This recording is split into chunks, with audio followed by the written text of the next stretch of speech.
우리 군이 적의 레이더 탐지를 피해 은밀한 정찰을 할 수 있는 스텔스 무인기 자체 개발에 본격적으로 착수한 것으로 확인됐다.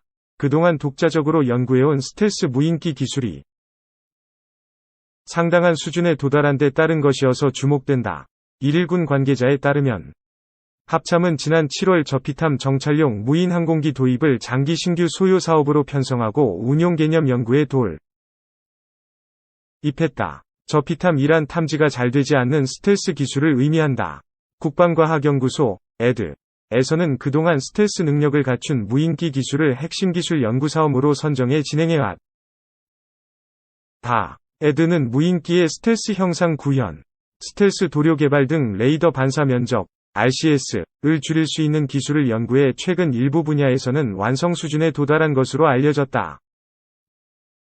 군은 운용 개념 연구를 마치면 합동참모회의를 열어 전력화 여부와 시기를 확정하고 국방중기 계획에 포함해 예산을 반영할 전망이다. 스텔스 무인기 사업은 감시 정찰 능력 강화를 위한 군의 수건 사업 중 하나였던 만큼 무리 없이 중기 계획에 반영될 것으로 보인다.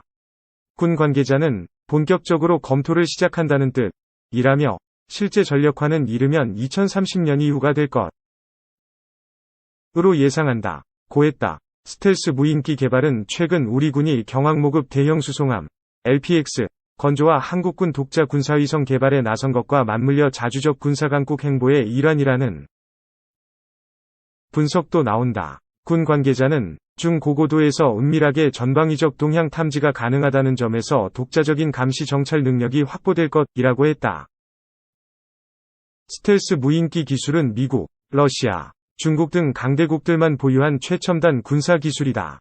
한국군은 송골매 등 다수의 무인 정찰기를 운용하고 있지만 주변국의 무인기 격추 기술도 발전해 스텔스 무인기를 빨리 도입해야 한다는 요구가 높았다. 서울신문 한국군이 스텔스 무인기, 드론 개발에 착수한 것은 어느 정도 기술 축적이 된 상황에서 자신감을 반영된 듯 합니다. 이는 2030년 실전 배치 계획에서 보이듯이 어느 정도 기술 축적이 된 상태라는 것을 의미하며 전시작전권 반환을 어느 정도 대비한 독자 감시 및 정찰의 능력 확보를 목표로 하고 있음. 이다. 스텔스 무인기 개발은 스텔스 전투기 개발로 가는 데에도 많은 경험 축적이 될 듯 합니다. 현재 KF-X 한국형 전투기 개발과 맞물려 5세대 전투기로 발전하는 데 많은 밑거름이 될 듯 합니다. 대한항공과 리그이그전 이 국방과학기술연구소와 공동 개발 중인 군단급 중고도 무인기 쿠스 FS가 개발 및 시험 비행에 성공해서 곧 양산에 들어가 전력화될 것으로 보입니다.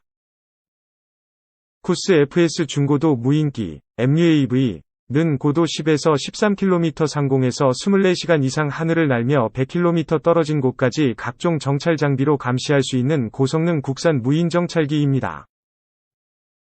시험 비행 과정에서 서해상에서 130여 km 떨어진 잠실 서울운동장의 좌석을 정확히 식별하는 성능을 보였다고 합니다.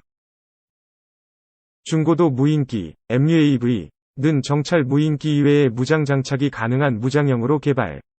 무장 장착대가 추가되기도 했는데 총 2개의 무장 장착대에서 폭탄 투하 실험을 성공적으로 수행한 것이 알려졌습니다.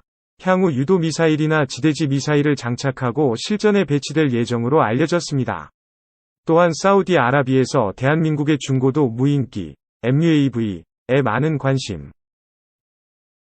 보이고 있는 것으로 알려져 수출 전망도 밝은 것으로 보입니다. MQ-9 리퍼, 제너럴 아토믹스 MQ-9 리퍼는 미국의 UAV입니다. 원래는 프레데터 B라고 불렸다. 미국 공군, 해군 연구계 공군을 위해 개발되었습니다. MQ-9은 장시간, 고고도 채공을 하는 최초의 헌터킬러 UAV입니다. MQ-9 리퍼는 대테러 작전과 얼마 전 이란의 술레이마니를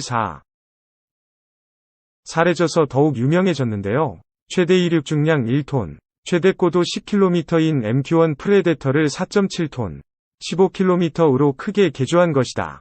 글로벌 호크는 10톤, 20km입니다. MQ-1 프레데터의 상 시스템을 사용할 수 있습니다. MQ-9 리퍼는 950마력의 엔진을 사용합니다. MQ-1 프레데터의 115마력 엔진보다 8배 이상의 고출력입니다.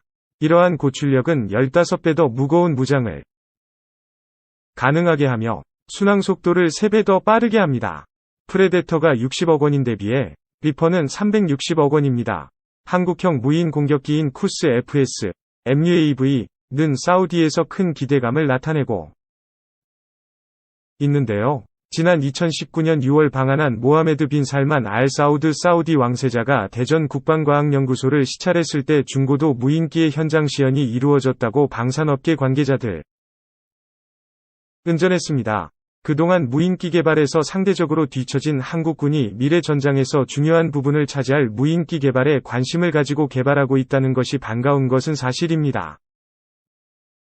아직은 다른 나라와 비교해서 작은 차이는 있지만 꾸준한 개발과 투명한 개발 과정, 그리고 성능에 대한 신뢰성 확보로 미래 전장의 주인공인 무인기 분야에서 두각을 나타냈으면 합니다.